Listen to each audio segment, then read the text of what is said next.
into RBLR, the home of Tampa Bay's Reveler Sports. Hello to the Tampa Bay area fans of the Tampa Bay Rowdies and to everyone who listens to RBLR Sports outside of this beautiful little community we have here. It's James Knowles coming at you with the RBLR Rowdies beat. And I actually have somebody here, not a new guest, not someone who is a special guest, but I would like to say that I'm very happy to have you back. Leo Santos, how you doing? Doing great, like you said, James. I know it's been a while, a little too long if you ask me, but this last year in college at the USF, just it's been a tough time, but we got through it. So I'm happy to be back.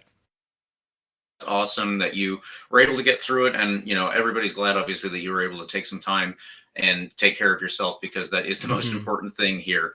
We're just doing a podcast. Make sure that schooling is taken care of, and this will always be around whenever you are able to come back, as we are now here. So if anyone from last week remembers, we are doing our continued season recap, and as it turns out, part one was for the team. I was going to make part two for the players, but there's a lot to talk about with the players. So Leo and I have decided, instead of doing two parts, and one of them is dedicated to players, this is going to have to turn into a three-part season recap. And this week we will be talking about the goalkeepers and the defenders. Before we get into that, obviously got to do a couple of quick things here. Please follow RBLR Sports on Instagram, on Twitter, and on Facebook. You can also like and subscribe to our podcast on all major podcast platforms. Transfer news will be covered as it comes out in the off season.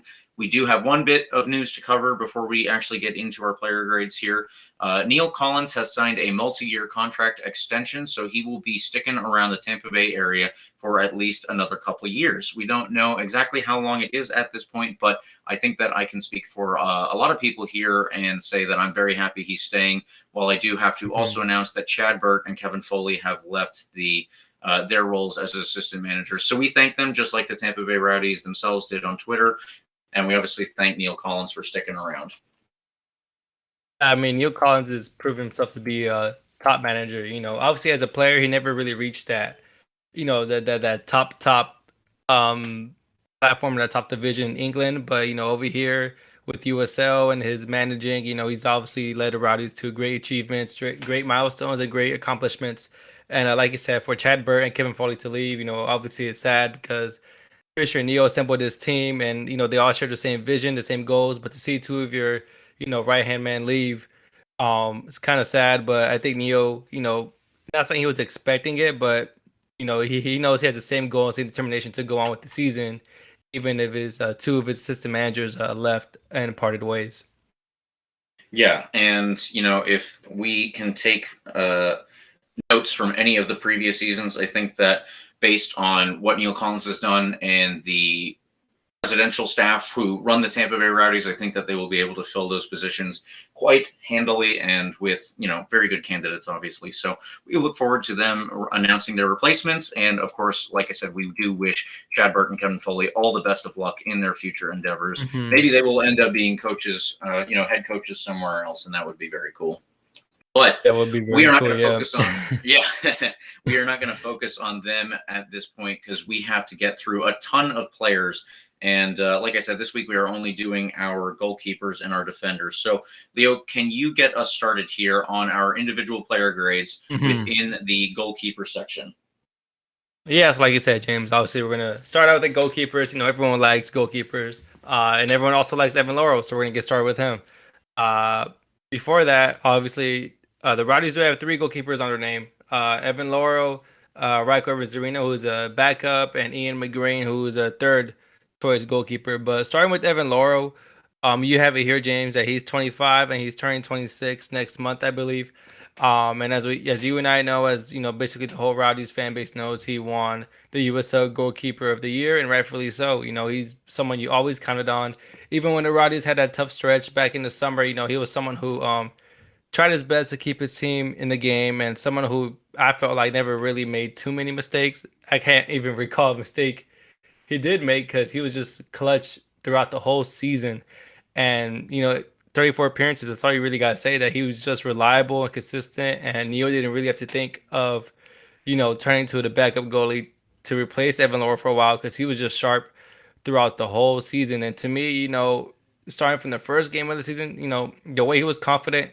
It's one thing making saves, but the way the game has transitioned in today's world is that you have goalkeepers who now have to learn how to play with the ball at their feet. It's no longer can you dive and make a crucial save. It's no longer, coming out your line. It's now about how can you be part of the play, because nowadays the play does start with the goalie, whether it's just shipping it to your back line or giving a long ball and trying to break the opposition's defense. So with all that being said, I thought Evan Laurel had a hell of a year. Yeah, I cannot agree with you more. As you perfectly pointed out, you can make a bunch of saves. You can make a bunch of, you can be very good at diving around and commanding your box. That's a huge part of being a goalkeeper, but it's just not really all there is to it anymore. And, you look at the best goalkeepers in the world and you see a big difference between, just what they can do with their hands and their feet, and then the players who are behind them. Like Manuel Neuer, who has been probably for a large portion of his career considered the best goalkeeper in the world. He, I think, really helped to start this revolution where goalkeepers are expected to be, a big part of the actual buildup of the play. And since then, it's kind of taken over at all of the biggest clubs and even some smaller clubs. So Evan Laurel, I think, really picked that up this year. I think that partially that was, Neill Collins teaching him that, we're going to do it this way because that's going to be the best way for us to achieve success. And obviously, he does want to do that in the style that he has implemented here. So Evan Laurel, whether he, started this way in his career or he had to learn it kind of on the fly, I guess I don't have that information here without having spoken to him specifically about it, but he was a big part of a lot of the buildup here. And I think that there were plenty of moments over the course of the season that you and I could point to where it was, the three defenders at the back, Guillen, Lasso, and Jordan Scarlett, the ever-presence would, spread themselves out and, take positions that were a little wider. And Evan Laurel would step up and he would actually be well out of his box with the ball at his feet and help him to circulate possession. So I like that he is capable of doing that. And, it's not something where it's a liability either. There are some goalkeepers who do this in situations where, you're not too sure whether or not they can handle it. There are some goalkeepers, some famous goalkeepers from, I'm thinking like places like Colombia and Mexico, where there are, famous goalkeepers who were known for, getting out and actually trying to dribble the ball up the field. And a goalkeeper from Mexico who actually acted as a striker every now and again. Now, we won't see that from Evan Laurel, I don't expect, but I think that he has handled what he's had to do very well. Like you said, he hasn't had any major mistakes or anything like that, which is something that we've seen elsewhere. And I think that all points to, a very smooth transition from a system where he might not have been as involved in the passing beforehand into this year, where I think it became a major point of his game. And that is to complement everything that he does as a goalkeeper, where I think his instincts and his abilities are, spot on. I think that he is just he's proven himself to be a very good shot stopper and very good at commanding his box as well, and trying to get on the end of crosses ahead of the strikers who would like to score on him and oftentimes failed. So yeah, if there's nothing else that you have for him at this point, Leo, is there anything you want to say before we give him a grade here? And we are doing A, B, C, D, F. We're going to try and keep it very simple and easy for everybody to figure out, where we're coming from. Yeah, and to your point, James, Evan Laurel, like you said, has been really good with his hands. Whether it's short distance or long distance, he's been really great. But one thing that I did notice about him throughout the season was definitely how he feels more confident with the ball at his feet. Like I've seen him more often, asking for the ball at his feet, wanting to be part of the play, and also wanting to make that long ball that helps the team get into the opposition's box. So with all that being said, honestly, I'm going to give Evan Laurel a solid A for his player grade. I can only agree with you there. I was going to say, of all players, Evan Laurel, I think, does deserve an A. And you know what? We are not the only ones who thought so.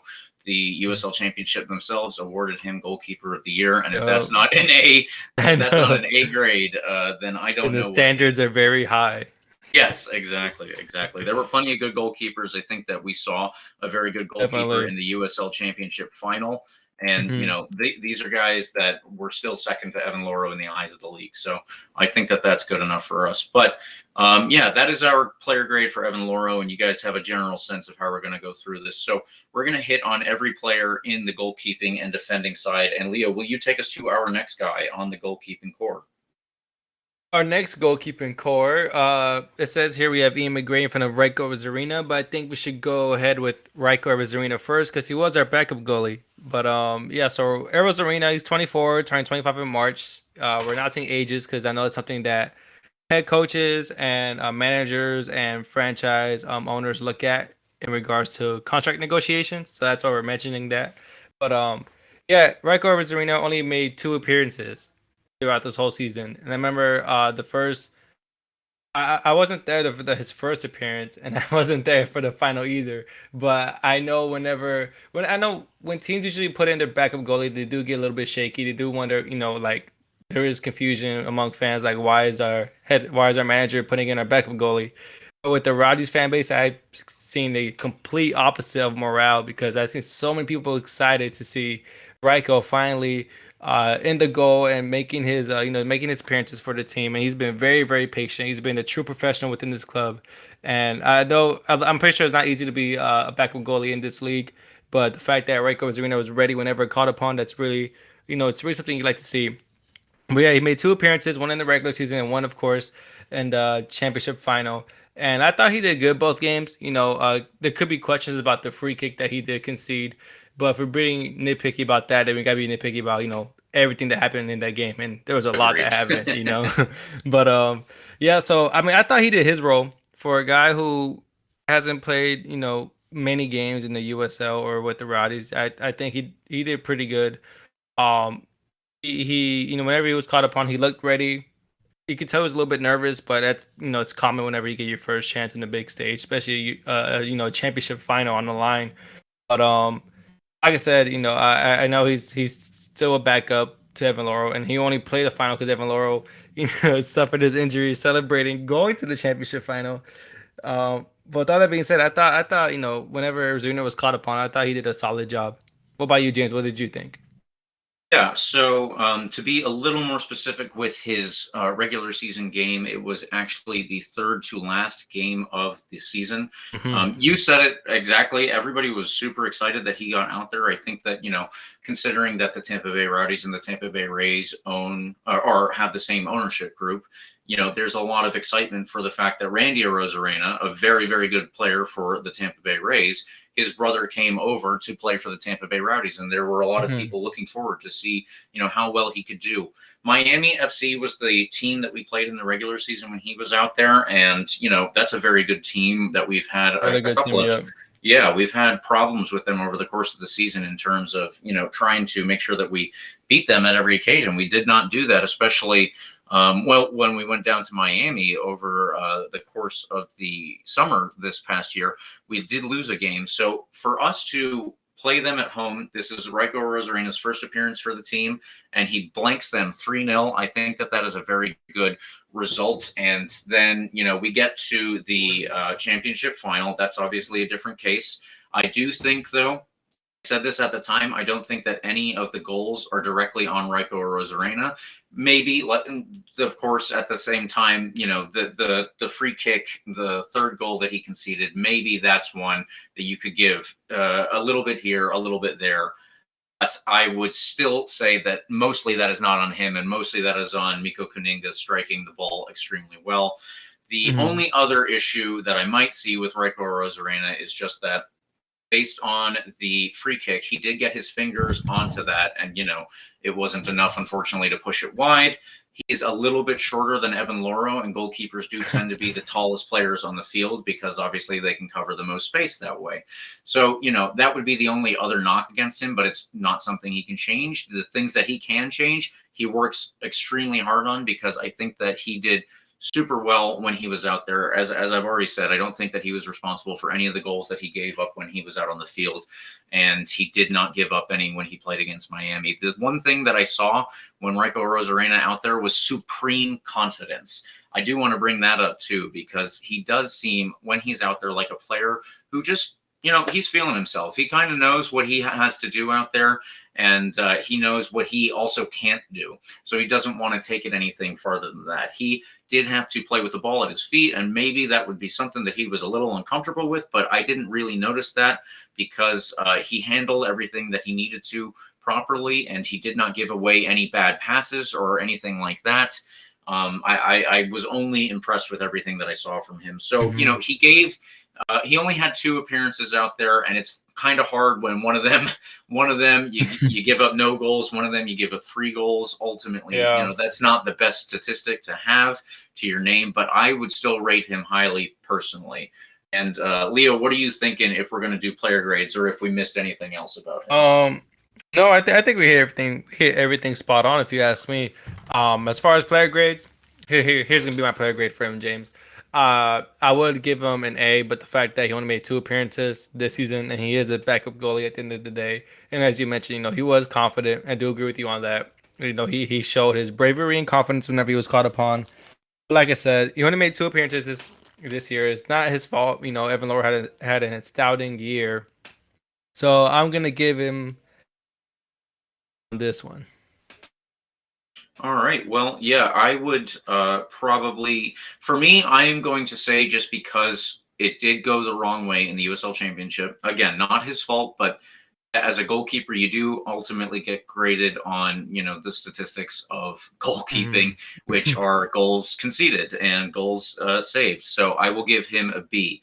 I think that he's probably going to stick around because Randy Rosarena, his brother, as far as I'm aware, he will also be sticking around in the area. And, it was very fun to see him at the games, those times that he was able to make it. I think that all the fans like that as well. So if he does stick around, like I expect, then he is probably most likely to start next year, considering Evan Laurel appears to have torn his ACL. Unless they go out and try to bring in another number 1 goalkeeper, and I don't know that they would or wouldn't at this point, it does appear like Rico Rosarena is going to get a lot more chances next year. So maybe we will have a lot more to go by when we grade him again. And we can't forget that Rico Rosarena made some really good 1v1 saves in that final. He kept the Rowdies in the game as well. So that's something for Neill and the whole managing staff to consider whenever they're thinking about who should be the number 1 goalie at the beginning of the year while Evan Laurel's recovering. Yeah, he definitely kept us in the game at moments when it looked like we were possibly going to go down 4 or 5 goals, what have you. So, yeah, that is our section on Rico Rosarena, and we have one more goalkeeper to cover, Leo. Yeah. Ian Mcgrain, 26 years old, and no surprise, if you don't know his name, don't worry about it because he made 0 appearances this season. That's a 3rd choice goalkeeper for the Rowdies. I don't think I could really say too much on this, James. I don't know if you can, but I could just imagine how hard it is to be a 3rd string goalkeeper. Obviously he did make the bench a couple of times, or was it only the championship final? I believe it was, right? Yeah, I believe it was the USL Championship final because Evan Laurel, I'm almost certain, was on the bench for the game against Miami. So, I think you're right. Yeah. So with all that being said, really his only appearance came as on subs. So it was really close to get on the field, but not really there yet. So he kind of made little to no impact in the team. So I don't know if this is harsh, but I gotta give him an F, James. I don't really have too much to say on him. Well, I think that, it's hard to grade, as you said. What I would say for this is, it's got to be so difficult when you're there mostly to cover for people who are doing so well.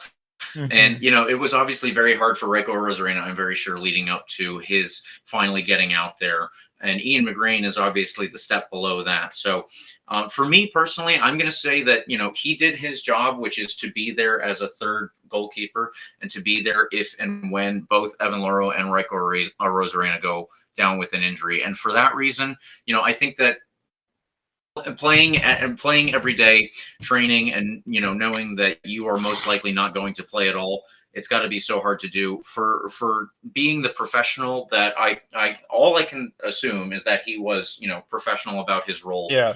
So for that reason, I will be giving him a C. I don't want to give him, anything good necessarily, but I guess it is difficult. Yeah, he as we said, he wasn't even on the bench for the game against Miami when Ryko started. So it's just very difficult for me to give him something that's positive. Although I guess C is better than it's better than below that. So maybe I'm going too far. Maybe I'm that harsh teacher, and that every school has. But one thing I will say to your point is that when I was at the training sessions, I kept on asking, who is that other goalie right there? The third string goalie, and I would watch him for a little bit, and he would be professional. He would go to training, be part of the drills, obviously cooperate and impact the team however he can. So, I guess that's something to consider, but if you're not transitioning that on the field because you're not giving it a chance, then to me, I feel like I can't really grade you anything higher than a D. But I understand your point, though. Yeah, and I guess that this is nitpicky either way because we're going off of his essentially just being there to help out. But and maybe again, this is another case where maybe we'll see some more information out for us next year. But that will do it for our section on the goalkeepers. And now we are going to get into our section on the defenders. And Leo, if you can start us off there, we have a signing from this past, I believe, January or February. He was a new player to the Rowdies, and I think he did pretty well. Yeah, if I'm correct, James, I believe you're talking about the one and only Conor Antley. He was a standout performer this season, in my opinion. In regards to age, he is 26. He'll turn 27 early next year in March. But yeah, his if we're talking about his time on the field, he made 31 appearances and he was very very impactful on the field with 6 assists this season. So Conor Antley is someone who, from the first game, I believe he started the first game of the season, and I was very, very impressed with his speed, with his quick turn on the ball, with his movement, with his dribbling, and he just it's not easy to start your first game right away unless you're the newest $80 million signing for the team, and you're expected to hit the ground running right away. But for Conor Antley, because we know before the season, Leo Fernandez, Sebastian Dogard, we thought were going to be operating the left and right wing back roles, and it turned out to be like that later on in the season. But early on in the season, when he made his first appearance, I knew it couldn't be. It's not the easiest role because you still got to settle in. You still got to feel the vibes at Alling Stadium. You still got to see, what your team wants of you and what they ask of you. But I thought he impressed me from the get-go. He had a really solid season, very consistent, and something you can always rely on. Besides that one, I'm pretty sure that one game he never wants to remember against the Miami FC back in July, where he gave away a goal and that eventually cost his team, all 3 points. Yeah. But with all that being said, yeah, I'm pretty sure you remember too. With all that being said, I thought he had a very solid season. Very quick, could beat defenders 1v1, and every time I seen him play, he delivered at least 5 to 10 crosses in the box, and it was just really, really impressive. Yeah, I think that Conor Antley did a lot of good things on the attacking side, and you were right to highlight those. I want to take a moment here also to highlight the defensive aspect of his game because Conor Antley was actually originally brought in, and this was from Neill Collins, straight from Neill Collins, that he was originally brought in to be a central defender. So, obviously Aaron Guillen, Forrest Lasso, Jordan Scarlett played there for almost the whole season.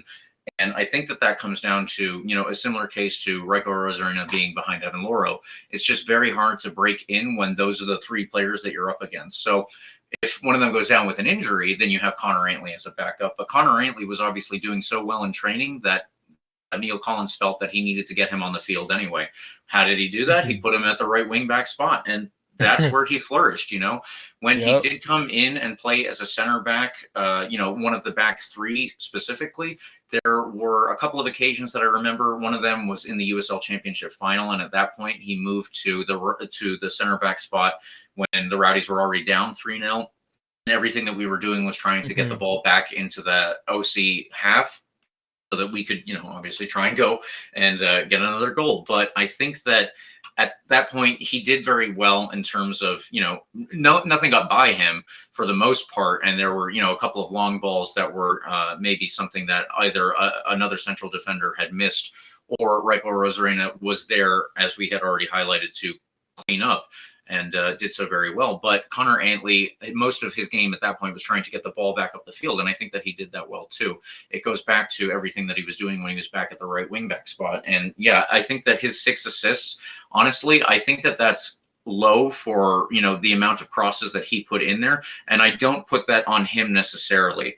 If I can go back to a game earlier in this season against the New York Red Bulls at home, we actually won this game 6-0. So I think that most people are going to be asking me, why are we talking about that as an example of low scoring? Well, it's not the low scoring, but I think it was the misses that might come up here. I think that there were plenty of crosses from both sides in that game that should have been goals that ultimately were not. And, the fact that we got 3 in one half and 3 in the next, obviously ended up with 6 there. But you still have to look at a couple of chances from very early on, specifically in that game, that really should have been goals and maybe even set the tempo a little earlier than we had. So I got to say, Conor Antley is very good at doing what he has and what he is supposed to do out there, like the job that he's given. And he did it very well at a high level for a very good team over the course of this whole season. I think that, he's somebody that possibly other teams might be looking at a higher level. I'm not entirely sure how long his contract is for. I don't think that that's something that we have access to. But yeah, he did very well for me. And if there's anything that I missed, Leo, let me know, or we can do his player grade. No, I agree with everything you said. I think you hit everything spot on. Obviously, I would say I would consider him starting in that championship final, but I think we're long past buts, ifs, and all the hypothetical stuff from that championship final. But yeah, as far as player grades, I mean, he was consistent, as you said. Maybe higher level teams are looking at him, trying to bring them in too. And like I said, we don't know his contract status with the Rowdies, so the fact that he was so consistent, like you said, did his job all the time. I'm gonna give him a B, and the reason why I won't give him an A is because there was towards the end of the season, he did drop out that starting 11, and sometimes Dayon Harris will be called above Conor Antley, and it's probably not his fault. Just a player's performing at a better level at the time. It's not really his fault, because I'm pretty sure he was still performing really good. But with all that being said, I got to give him a B for the season. Yeah, I don't mind that grade personally. I think that, it was a problem in terms of possibly his versatility, that they didn't want to put him in situations where they would lose him if they had to put him in a different situation. So, maybe that played a factor there too. And for that reason, he maybe went out. But I think you're right. I think that everything, kind of stacks up to essentially a B. And I will agree with you that he is deserving of a very good grade, but maybe not the top of the top here. Definitely, yeah. So as we move on to defender Forrest Lasso, who's turning 29, right, James? 29?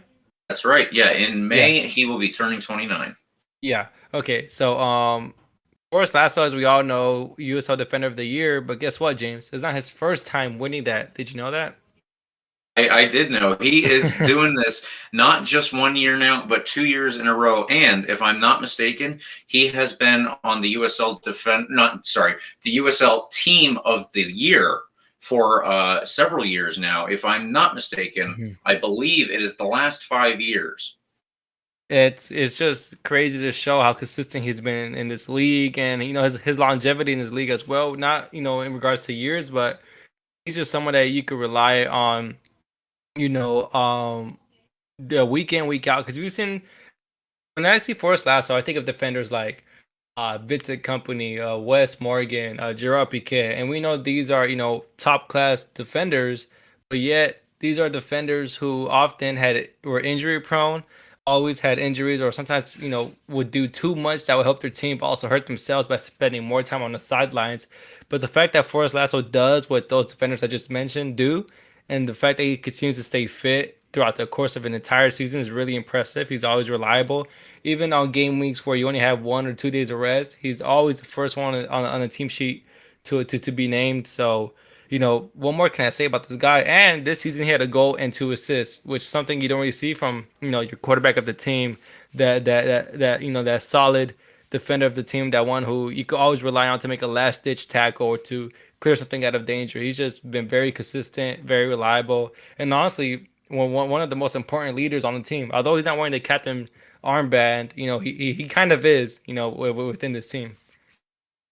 Yeah, I agree with that take as well. And I have to bring up, unfortunately, a sour note, though. I do think that he obviously did show how good of a defender, how good of a leader, everything, how good in the air he is. But there were a couple of issues that cropped up towards the end of the season. And by the end of the season, I mean specifically the last 2 games. Now, when we look back at the Louisville City game, I think that the 2 goals that we gave up, the first one was not on him. I forget exactly who was marking Brian Ownby at that point. That was just on the team being kind of slack and not really realizing that they're already, Louisville is already playing. So, that's not necessarily on Forrest Lasso by any means. But he did, unfortunately, give up the own goal that put Louisville City up 2-0 before halftime. So, how do we take that into consideration? Personally, being a defender who has given up own goals, I would like for them to, not come up at all and, not be taken into consideration whatsoever. But, we do have to here. I think, though, when it comes to that goal specifically, Forrest Lasso was making up for a player who had already lost his man. I don't remember exactly where Paolo Del Piccolo, the Louisville City midfielder, who was supposed to be with him from the beginning of that play. But he ended up chasing Paolo Del Piccolo out of where Forrest Lasso might normally be considered in his position to the end line on the left side of the field, on the right side of our defense, I should say. And, he does make a big part of his game is making last-ditch tackles where somebody's about to shoot and he actually gets a foot in the way. He gets a butt in the way sometimes, or his head, whatever the case is. And he makes a very good living off of being that last-ditch defender before, Evan Laurel has to make some grand save or something like that. I don't have in front of me the number of saves that Forrest Lasso himself made, but it's got to be very high based on, everything that we see every week.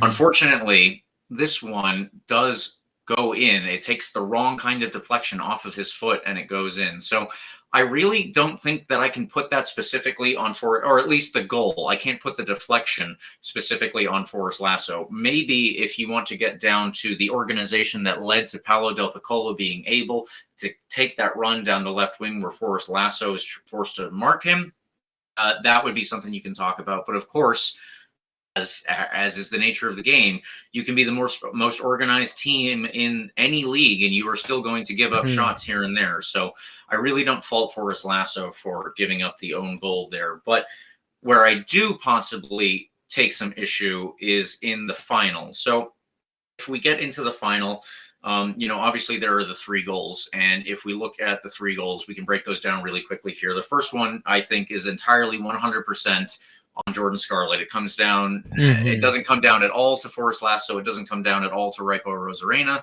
And, it's unfortunate, obviously, for Jordan Scarlett because he is usually a very consistent player, but that one just got away from him. So that one I don't put on him. The second goal, I do unfortunately have to fault him and Jordan Scarlett on this one because Ronaldo Damas was wide open in the middle of the box. And it's unfortunate that Ronaldo Damas is, he is such a good player. For them to have left him alone, I'm not entirely sure how that occurred. It would be something to go and ask them about, maybe once they've retired and they don't have to, think about this game in such a recent basis. But yeah, I do fault him there. So if we look at the last 2 games of the season, things fell apart defensively. It was very unfortunate that Forrest Lasso was at the heart of one of those, and then adjacent as well to some of those. So I still feel for him to have been named the Defender of the Year, he obviously had an incredible season, And I do want to take all of that into consideration. But when you're looking at a whole season, and especially when you're looking at a team that made it to the USL Championship, you do have to take those things into consideration. And that's all that I wanted to bring up. Unfortunately for Forrest Lassow, he did also get a yellow in the final, I should say, a yellow that I didn't think was deserved.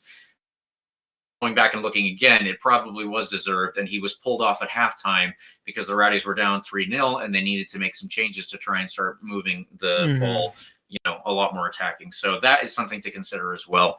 But I think that I've said everything that I have here for Forrest Lassow. If you have anything else, please say it, Leo, or you can go into your letter grade for him. Yeah, well, very quickly, you mentioned up that caution he had in the championship final. When I looked at it again, I thought it was very close to a red card. Forrest Lassow was kind of lucky that there's no VAR in the USO. If not, he would have been sent off, and Rowdies would have been even a lot more trouble than they were in that first half. But I agree with you on the second goal. Sorry, a second goal where Lassow and Scarlett gave the player way too much space, and when you give a player with that caliber, he's always going to score 9 times out of 10 on you. But I think the fact that to me, obviously you got to be consistent throughout the season. I feel like Lassow was that, besides the last 2 games, as you mentioned, especially the final. But I think the fact that he's won this award 2 years in a row, and he's consistently on the team of the year for USL. And we have a producer note here that he was Defender of the Year with FC Cincinnati in 2018, who, as we know, is now in the MLS. But with all that being said, I have to give him an A because, back-to-back Defender of the Year in this league is not easy. There are a lot of talented, good defenders in this league, including, our very own Jordan Scarlett and Aaron Guillen. So the fact that he won this back-to-back, I got to give him an A for his letter grade. I think that I agree with everything that you're saying here, and we're not going to do pluses and minuses a ton. I just want to use it in this instance because of those last couple things that I mentioned. So for me personally, I will say Forrest Lassow gets an A-. But as I said, that's probably, we're not going to include pluses and minuses on most of these. It's just when we have important caveats, and I think that is a caveat that we need to include. So yeah, that's good for Forrest Lassow. And Leo, you can take us into our next defender here. Understood, James. Understood. And as I mentioned already, another defender for the Rowdies who had a very successful season, kind of up and down sometimes, but his name is Jordan Scarlett. Right now, he is 26. It's, usually around the age where players are in their prime and should be at their best. Obviously there's room to learn, but now he should get the fundamentals knocked down. He should be performing at your absolute best right now. And Jordan Scarlett, 35 appearances throughout the year, 1 goal. To me, James, if I look at that back 3, although he was very consistent, I feel like if I was to rank them, I would kind of put Jordan Scarlett number 3 because there were some games where he was like on fire, like easily the best defender of the night. And there were some games where he would get dribbled past too easily. He would go into challenges blindly and recklessly, and he would just give too much room to opposing players, and then that will also impact him because when you dive in, then you leave so much space behind you for them to attack on. But, on the other side, he makes some great challenges. He was always consistent. He was always ready to, be ready for that game, be ready to go battle, be ready to help his team however he can. He was consistent on the ball, besides, of course, the championship final, which caught everyone by surprise. But, overall, I thought he had a really good season. He was very solid in the back, but there were some games where he was a bit shaky. He wasn't really the Jordan Scarlett that, most Rowdy fans are familiar with seeing. But you even said it, throughout, I believe, a couple episodes in this season, James, that you thought he deserved a call-up to the Jamaican national team. And that's the kind of level that he was playing at throughout most of the season. And, I was waiting for that call-up to happen. Unfortunately, it never did. And, who knows, maybe it might happen next season. But with all that being said, I think Jordan Scarlett did have a good season, but there were some shaky moments in his play also. Yeah, I think that's a pretty good summary of things. So, there are a lot of things to talk about with Jordan Scarlett on the defensive side. I don't think that he was quite as big in terms of block shots as, say, Forrest Lassow was. And, maybe he could have gotten on the end of a couple more headers here and there. But think that for what we asked him to do, and by we I mean Neill Collins and the coaching staff, I think that he did that very well for the most part. And there's something that I wanted to bring up with Jordan Scarlett. I noticed a lot with Aaron Guillen. There are moments when he will have the ball at his feet, and rather than looking to pass the ball, if he sees that he's got some space in front of him, he will decide that he is just going to eat that space up with the ball, carry it forward, and then pass the ball along, and maybe have already eaten up some of that space, like I said, so that the Rowdies, when they do pass it, they are already higher up the field than they would have been otherwise. For some reason, and I don't exactly know why, I didn't pick it up with Jordan Scarlett as much over the course of the season, but as we got towards the end of the season, I was overhearing somebody talking, I think, on one of the press conferences after the game. I wish I could remember all of the details of this little part of the conversation, but somebody mentioned how Jordan Scarlett did exactly that, and I was like, oh, okay, wait a minute. I'm missing something here. And it is true. I think that maybe what I had picked up on is maybe Aaron Guillen has a little bit better close control than Jordan Scarlett. I would probably say that, but it is definitely not the case that Jordan Scarlett does not carry the ball forward, and quite a few times, maybe not as much as Aaron Guillen either. And, that's fair enough, but it is something that Jordan Scarlett does. It is not an aspect of his game that's lacking. So I think that is part of the role of being the left center back and the right center back when you are outside of when you are the two outside of Forrest Lasso. So Jordan Scarlett also did that, and I wanted to make sure that that was mentioned. I think that he contributed a lot to the Rowdies in the way that we like to play with the ball on the ground, passing it and trying to move opposition defenses out of the way of where we want the ball to go. So something that I wanted to bring up. I think that unfortunately, though, we do also have to discuss a couple of bad moments, and there were moments over the course of the season that I don't have quite as readily on memory as this one, because they happened, a couple months ago. They happened in a game that's a lot less recent than the one that I'm about to mention. But it's not something that just came entirely out of the blue. Unfortunately, there were a couple of moments where Jordan Scarlett did switch off, and it was very briefly, and there weren't a ton. But I do think, as you said, if we're ranking between Forrest Lasso, Aaron Guillen, and Jordan Scarlett, maybe he would end up the third in that group. So what am I referring to specifically? The last moment of the season, or the last game of the season against OC, obviously the first goal that we give up, it was a calamity. And I don't exactly know, what was going on there. Maybe, again, this is something that we sit down with Jordan Scarlett several years down the line when he can take some time to, think about it and explain it without it being so recent. I know that, Rob Green gave up a very bad goal for England when Clint Dempsey actually scored on him in the 2010 World Cup. And I think that he did an interview on that a year or two ago.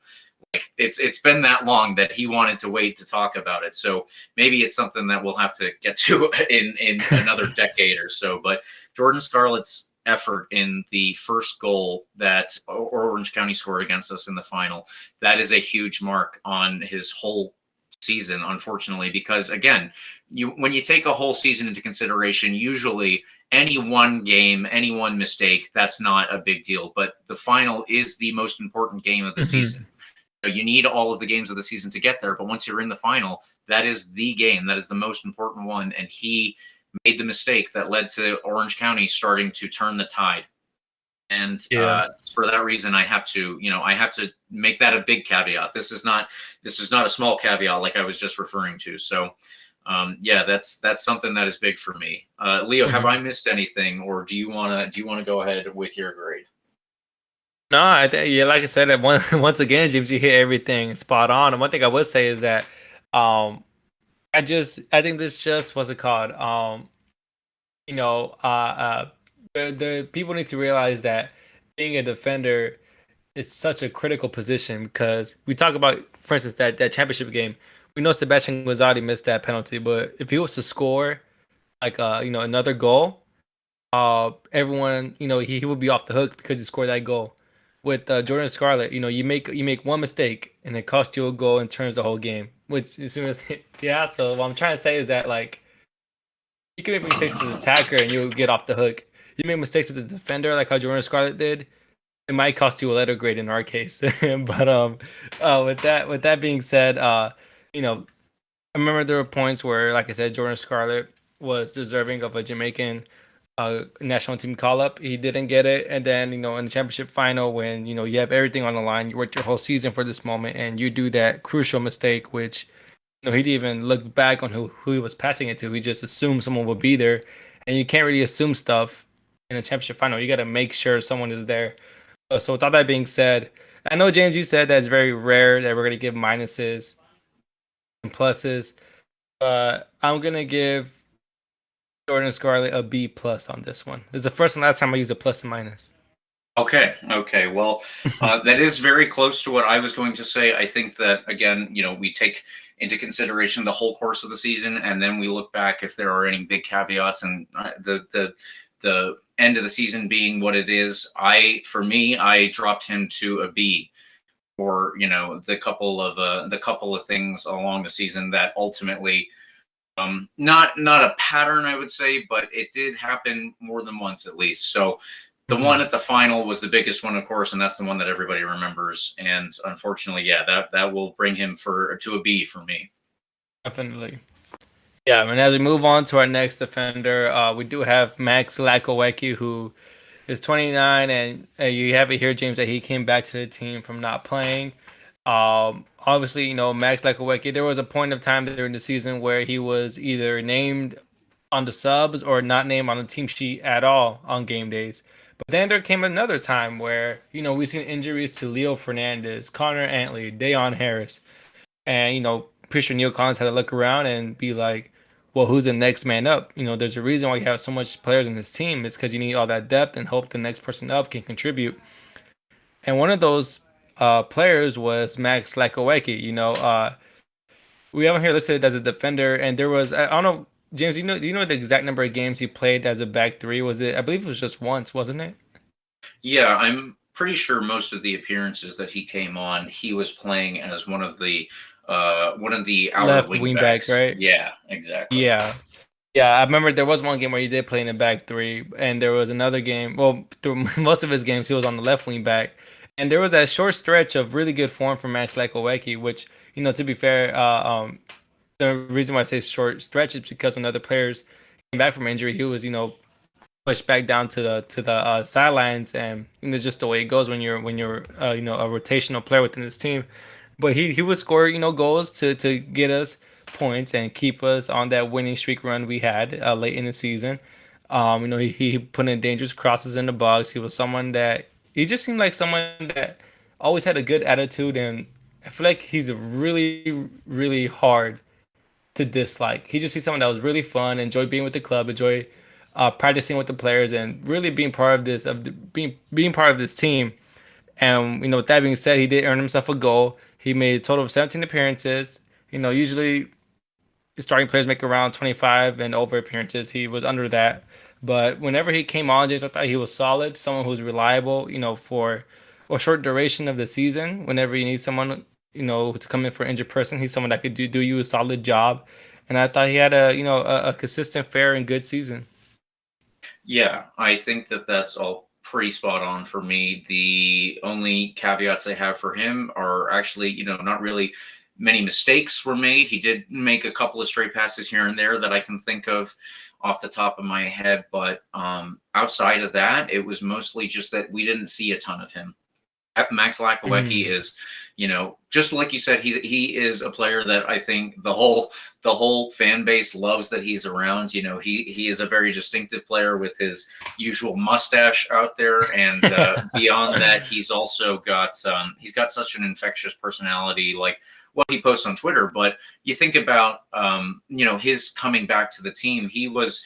Actually, he took a year off from playing, and over the course of that year, he said he was living in southern Utah, where he was leading people on bicycle tours through the national forest down there. So, you think of that, and that's a pretty good lifestyle. I'm not sure, how much he was getting paid there, as opposed to getting paid with the Rowdies. I can't say that one is more than the other, or vice versa, but I think that, for him to give up that life, which again, seems very cushy. I was in southern Utah, and I'll tell you, that place is absolutely beautiful. It is a lovely area.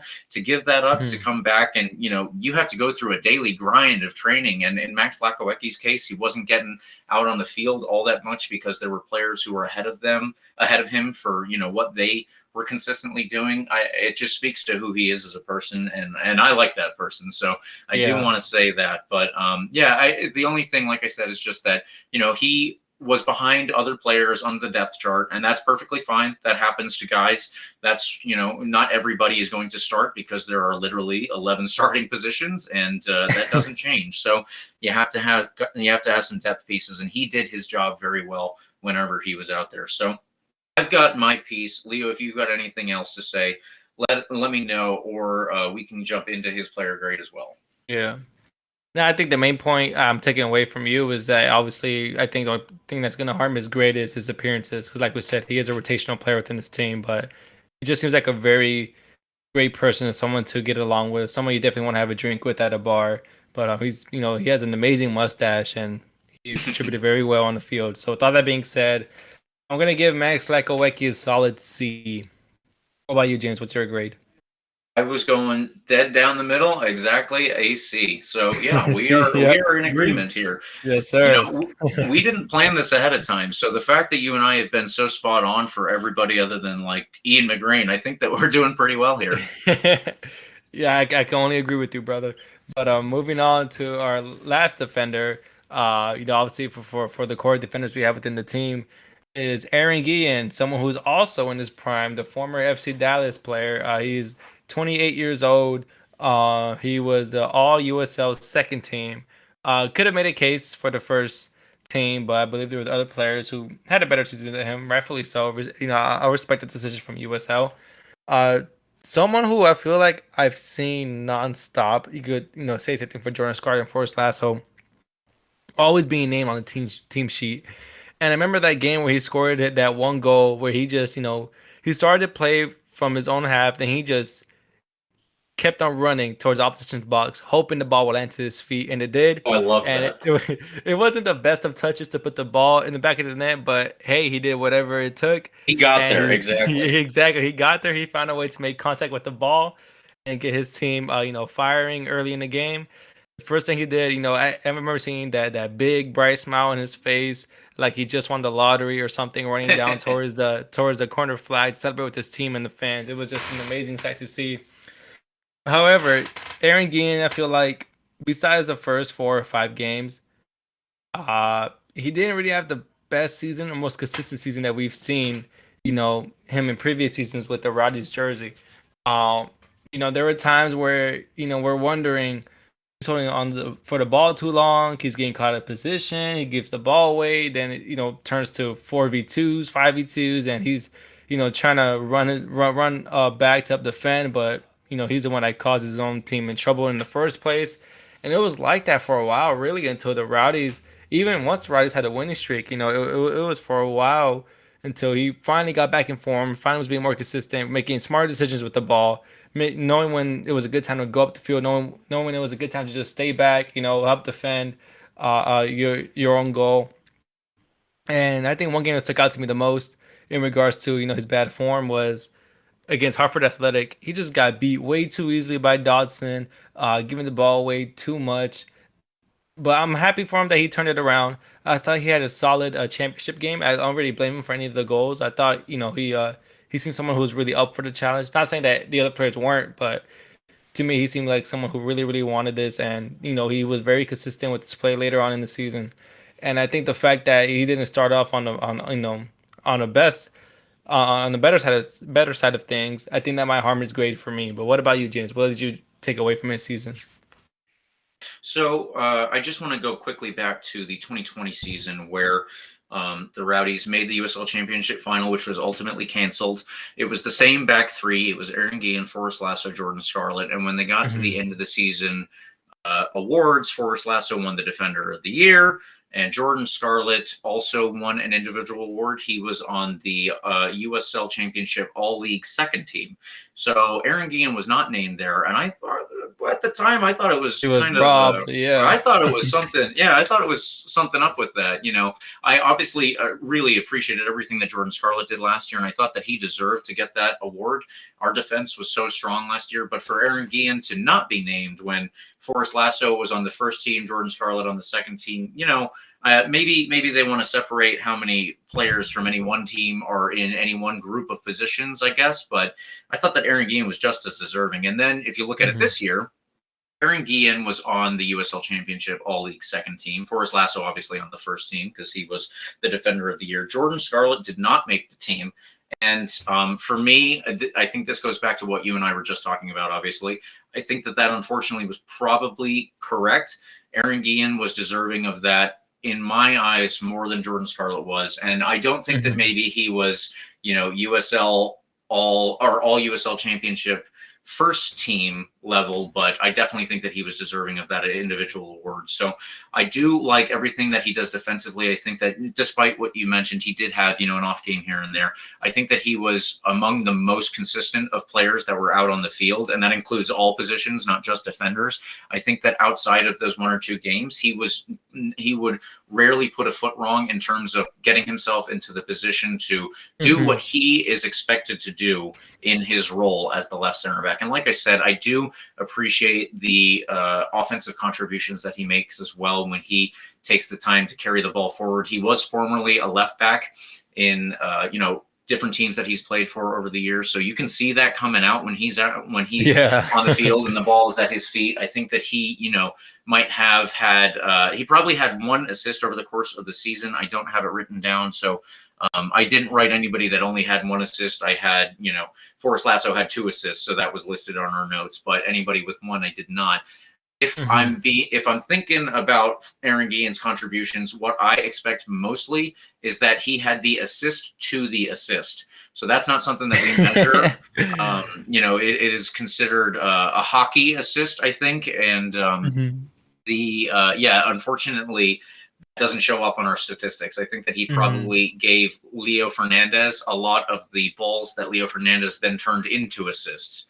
So that's just a guess. I don't have any way to measure that here, but that's what I'm going to say for Aaron Guillen. And I've done my bit. If you're ready, Leo. Yeah, definitely, I'm ready. And then I like how you mentioned that you touched a little bit on a connection between him and Leo Fernandez, was something that was also very special and amazing to see this season. With all that being said, I got to give Aaron Guillen a B for this season. Okay, well, this will be one where we disagree then, because for me, I'm going to give Aaron Guillen an A, and I think that he was, I think that he was deserving of it last year when he didn't get that individual award. Like I said, this year he has, so I'm glad that they also recognize that at the league headquarters. Understood. I'm not going to disagree with you. Could have gone either way. If we got all our grades done, James, if you're ready and I'm ready, we can move on to our next segment, our overall takeaways. Yeah, so we are going to break this up, everybody, like I said, between the goalkeepers and defenders this week and the midfielders and the attackers next week. But we do have overall takeaways that we want to apply to both sections, so we're going to do that now. Beforehand, I do want to plug our shop. It is shop.rblrsports.com. Obviously, liking and subscribing to our podcast is free, and we appreciate when you do that because it helps us get the word out, of course. But if you are thinking that maybe you want to support the podcast a little more, and also with the Christmas season coming up here, maybe you're looking for some gifts, the one other way that you can support our podcast is by heading over to that shop and checking out all the designs that we have going on over there. There are colors of all our beloved teams in the Tampa Bay area. So don't forget, it's the Rowdies here, obviously, but we do have a beat for the Lightning, for the Rays, for the Bucks. So we're going to have all of those covered. We've got designs honoring our, our proper football players, but also the hockey and the baseball team, and of course our American football team. Please use the promo code COYR for 10% off your order, and the link will be in our description for this podcast. So we just wanted to say that really fast before we head into the next segment. And Leo, I will let you take it away for our overall takeaways, which will again be based on the goalkeepers and the defenders. But make sure to check out the shop. It's some really cool stuff in there, and don't forget about the promo code COYR for 10% off your order. The link will be in the description, as James said. But James, the first question I have for you here in regards to goalkeepers. So then we'll obviously, after you answer that, I'll skip it to defenders. But for goalkeepers, who do you think is most likely to leave between Evan Laurel, Eros Arena, and Ian Mcgrain? So I got to say, this actually changed for me over the course of the last month or so, because originally when I had the idea for this, season recap, and I wanted to go over who was going to possibly leave, possibly stay, all that stuff, these are questions that fans love to answer and speculate about. It's one of the more fun things. I think that Evan Laurel was probably the most likely player to leave on the whole team up until right before the USL Championship final. So if everybody remembers, when we played Louisville City, it was an absolute comeback for the ages, one of the best games I've ever seen. Please go and listen to our other recaps if you haven't heard that, specifically the one about the game against Louisville City. It was so much fun to do because it was such an emotional time. But Evan Laurel, unfortunately, hurt himself in the celebrations after that game. And, I think that is indicative of obviously just what it meant to him, that he did something that, he hurt himself. But now that he is injured, I believe from everything that we've heard, it's likely that he's torn his ACL. If you are unaware of what that means, it is a ligament in your knee, and it is a very long-lasting injury. So most players have to take about a year or so to recover from an ACL tear, and that's happened to a couple of U.S. men's national team players recently. They just returned from, that very lengthy injury. So I think that it's possible at this point we might not be able to see Evan Laurel come back until November, December of 2022 as, a fully fit and capable player again. Otherwise, he might be hobbling around out there, and that's not going to be good for anybody. So Evan Laurel probably is not my most likely to leave at this point. And if I have to pick who would be the most likely to leave, I was going to say now Ian Mcgrain, just because he might be looking for greener pastures. Mm-hmm. Yeah, I would agree with you, James. Whenever you're a third choice goalkeeper and you're only named to the subs once, I feel like you kind of want a different, journey, whether that be USL League 1 or USL League 2. I feel like you're going to want somewhere where you could get more playing time or even a chance at playing. So I would agree with you on that one. The next question we have here is oh my bad, I'm sorry, James. I totally forgot about the defenders. Okay, on the defensive side of the game, for our defenders, who do you think is most likely to leave in regards to our defenders? Well, if I'm going through the defensive lineup here, I think that the most obvious answer is Forrest Lasso, but you do have to consider his career history. He has tried to play in MLS before, and, it didn't work out for him. I don't think that necessarily comes down just to who he is as a player and maybe not, being good enough for the MLS level. I don't think that, he might necessarily be a starter at MLS level, but they are going to have a full team with, backups and everything. And that's something to take into consideration. And that's why I don't want to say that him not making it at that level was on him. I think that they just had, at FC Cincinnati, where he was, I think that they just had a glut of players at that position, and he was down the pecking order. So he came to the USL Championship level again, and obviously he's done very well with the Rowdies since then.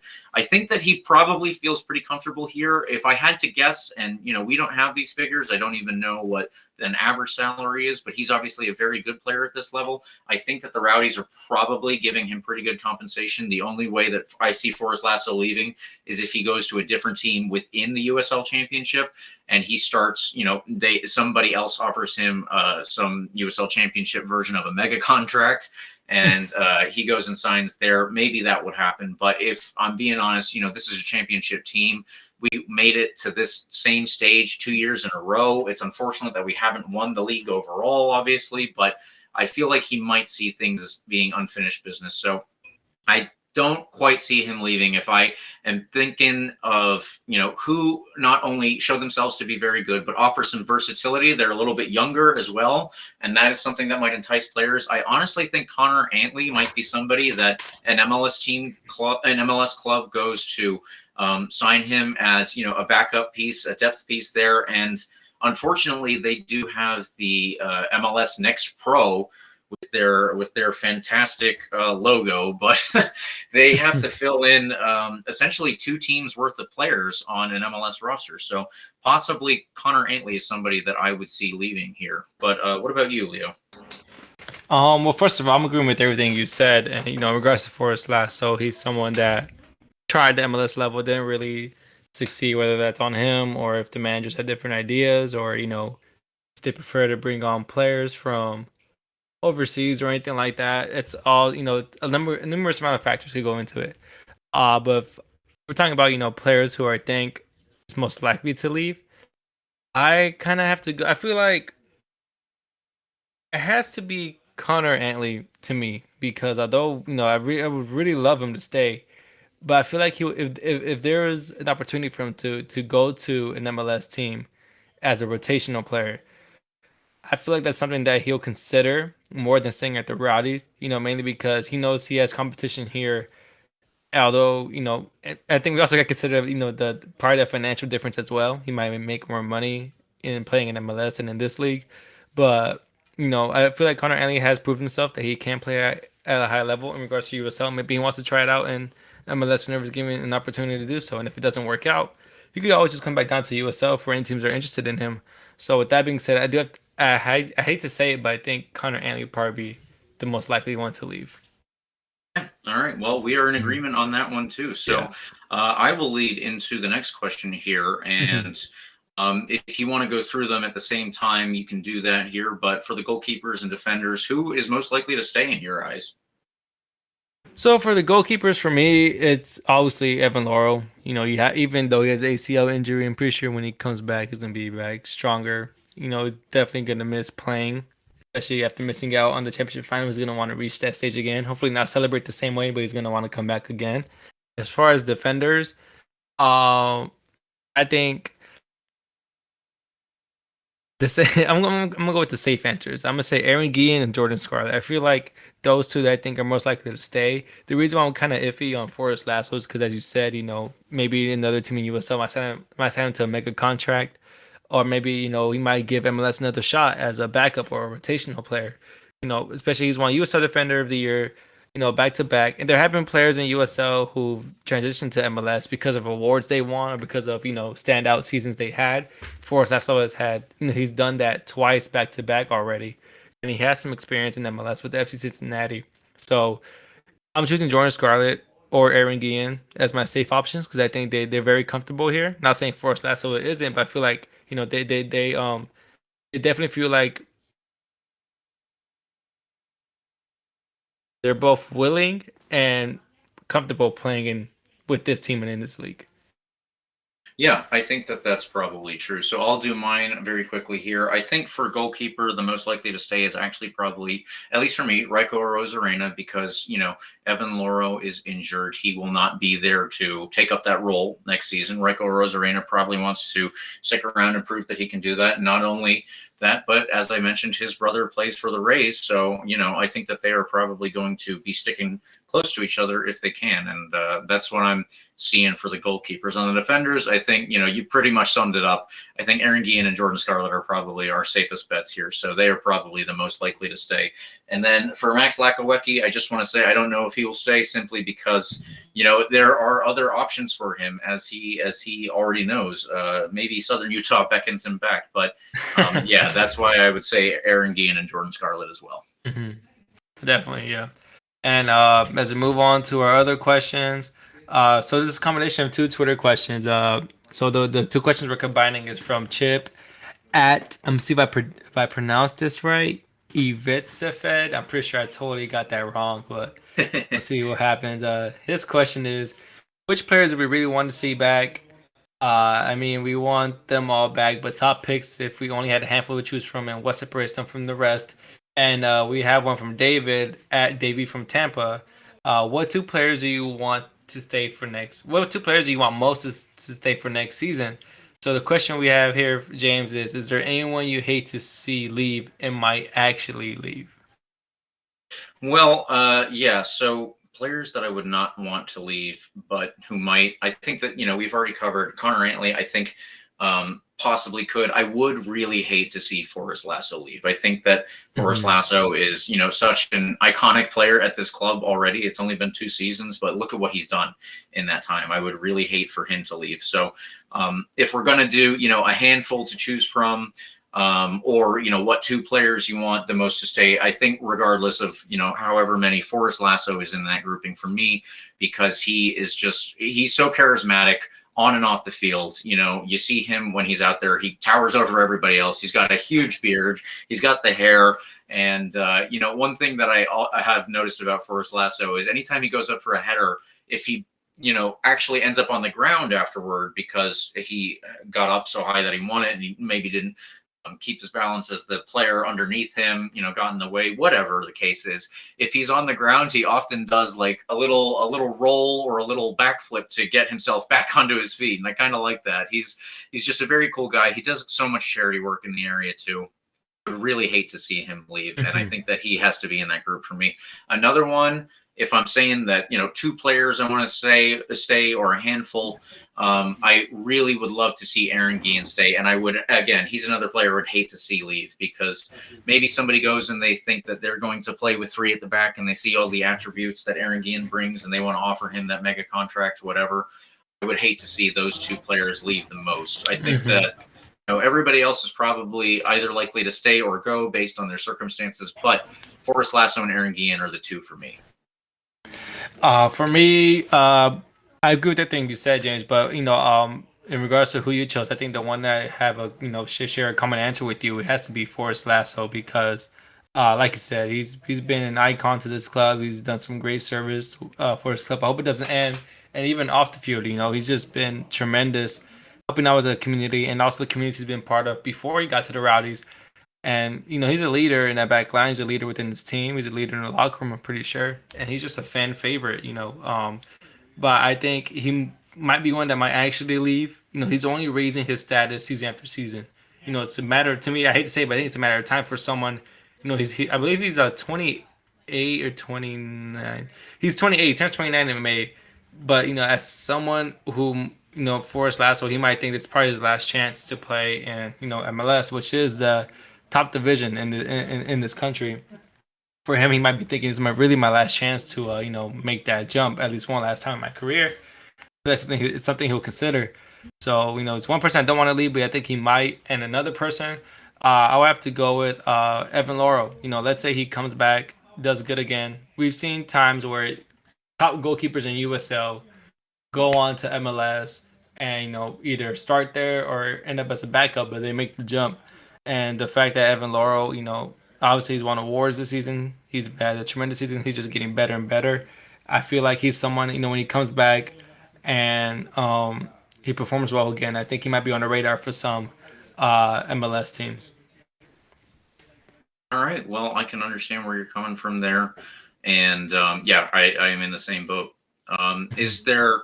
if we're going to move on to the next one now, we've got through those two Twitter questions. We have actually a couple more coming up here, but let's just move into the next one with, what are other thoughts on the roster do you have? And these are coming in from these Twitter questions here. So this is from Daniel Endinino at D Endinino of the Unused Substitutes, our other Rowdies podcast that I do love listening to. He's a good guy. His question I just read his question. Yeah, his question is, who is your season MVP and why is it Lewis Hilton?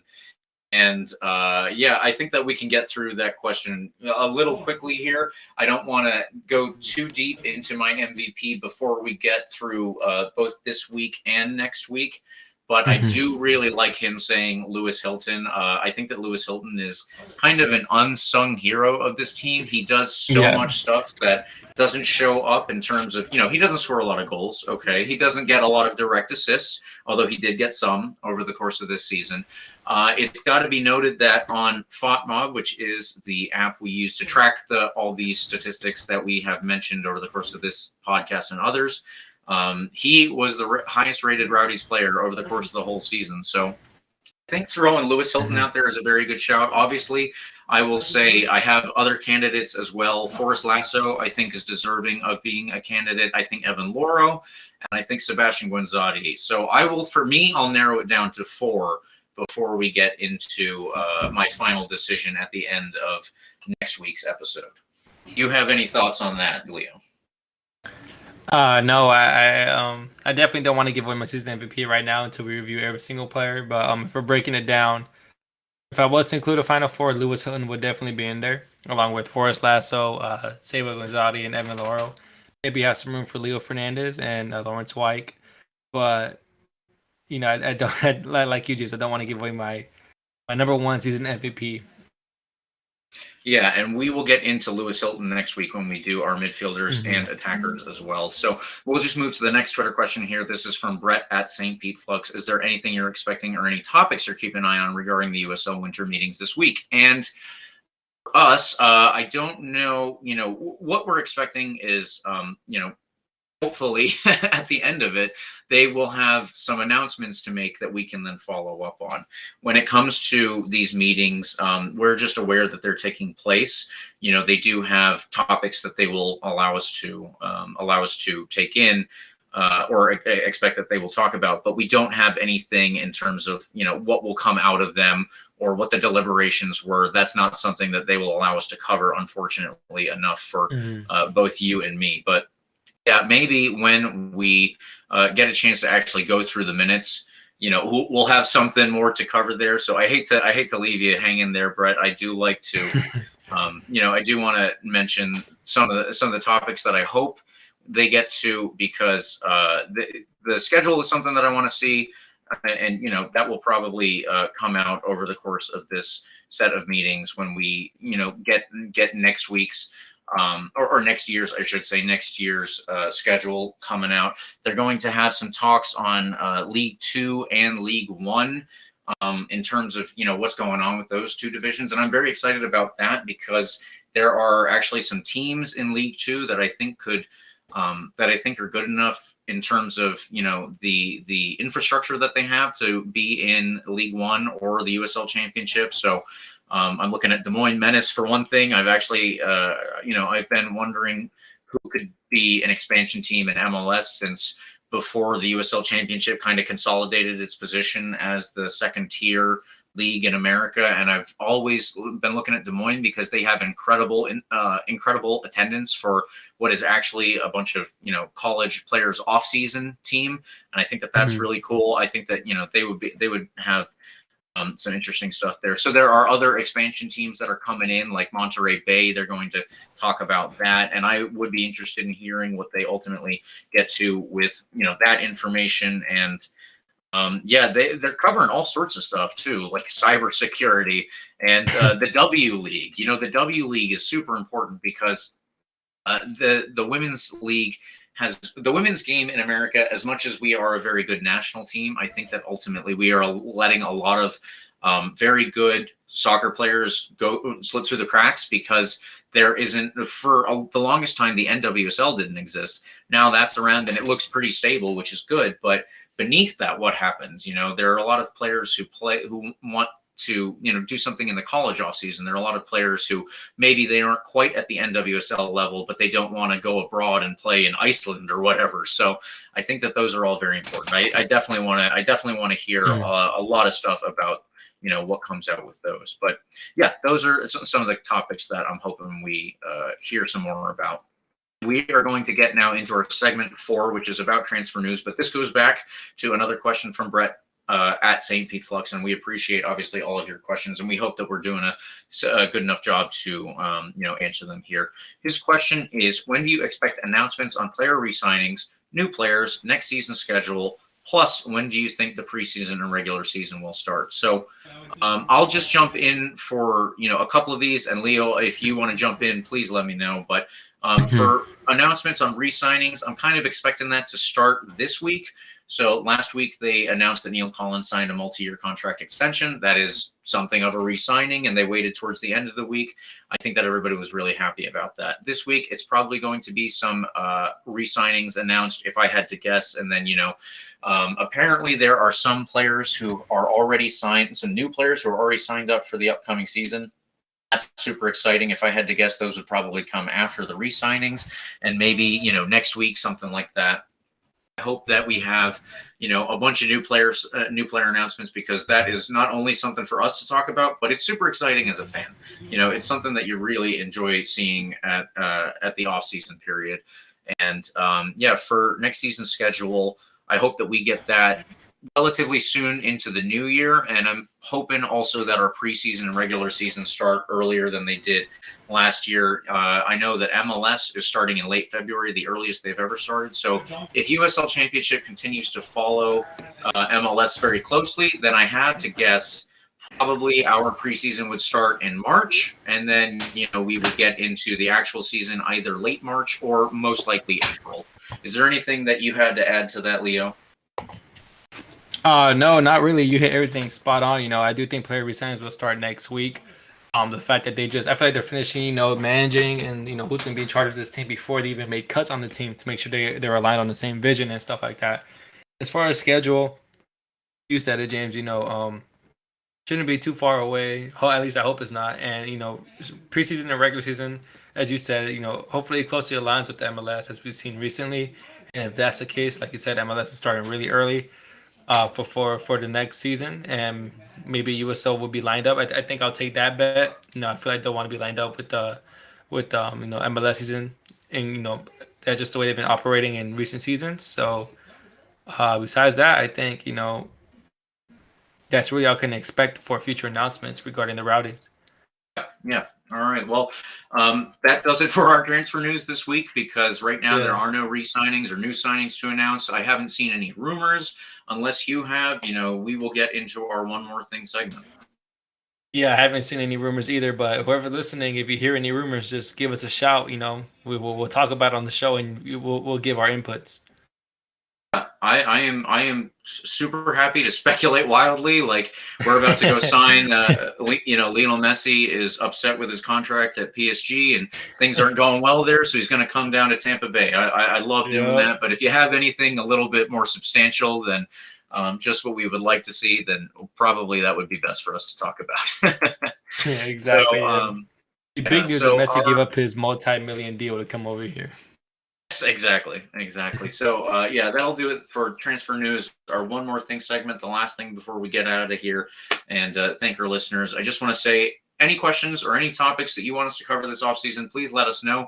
Obviously, a lot of people did today, including Dan Endonino, and I've met a couple of guys over the course of this season. Dan was one of them. I love talking to Dan. He is a very cool guy, and he obviously does the podcast for Unused Substitutes. I think that they do a great job.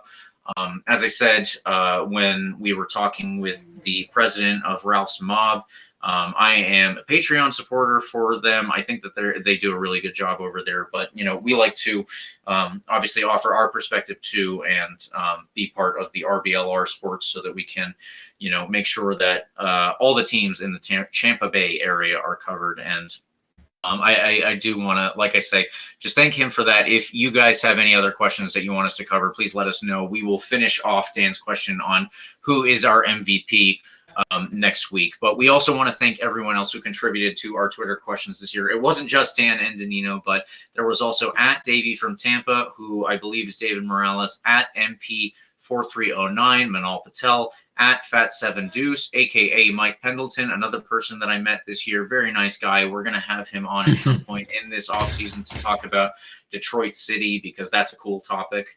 At Carlos TPA10, Carlos, and then at Rowdies Rap, as well at Ben Whitelaw from the RBLR Rays beat. So please check him out when you get the chance. President Lee Cohen's burner account. I love that at name. MT Loster 2222 Mitch. Thank you very much for contributing all you did. That name is amazing. Yes, thank you very much for all your Twitter handles over the course of this season. They brought us endless joy. At St. Pete Flux, we heard his name a lot tonight. Thank you very much, Brett, for sending all these in. Brett Iron Brew Season, and at Chip, at Evit Safed, as our producer pointed out, defective spelled backwards. So that does it for all of our stuff tonight. And like I said, we're going to do the midfielders, the attackers next week. We're going to answer those same questions in terms of who we expect to see stay and leave, and who we don't want to leave, all that good stuff. So going to get there because apparently this has to be a 3-parter. But thank you, listeners, for tuning in. We got one more recap part to go, and then we will move on to some other off-season topics. But please follow RBLR Sports on Instagram, Twitter, and Facebook. And you can follow me. I am on Twitter mostly at RBLR James K. Leo. Where can they get at you?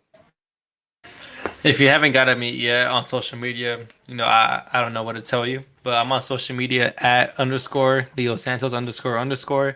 Definitely interact with James and I. I'm back on this podcast. It feels good after being gone for quite some time, and as always, thank you, listeners. The fact that you support us means a lot to James and I and everyone here at RBLR Sports. And the best way you can support us and be on the same page with us and really interact with us is on social media, and you can find us at RBLR Sports. That's on Instagram, Twitter, and Facebook. If you have any questions, just use the hashtag #AskRBLR, and we'll be more than sure to get onto it. We never missed a question. If we have, contact our producer. You can bring that up with him, not us. And as always, although our podcasts are free, you can always like and subscribe to Spotify, our iHeartRadio app, Apple and Google Podcasts, YouTube, and other major podcast platforms. We do have some merch up on our website, so be sure to check that out. It's on shop.rblrsports.com. There's some really cool threads for you guys to see. Obviously, like I said, the podcast is free, but if you want to support us even more, check out some of those clothing and other threads we have. Hopefully you enjoy it, and don't forget to use the promo code COYR for 10% off your orders. And I know everyone loves discounts because pretty sure James and I do too. Yes. So yeah, please check all of that out. It is Christmas coming up here, obviously, so I think that it will be a cool thing for everyone on your list. But COYR, that is the promo code, but it is also what we live and die by. Come on, you Rowdies. Let's go, Rowdies. Come on, you Rowdies. Let's go. Thank you for tuning into this presentation by RBLR Sports. On your way out of the stadium, please remember to like and subscribe.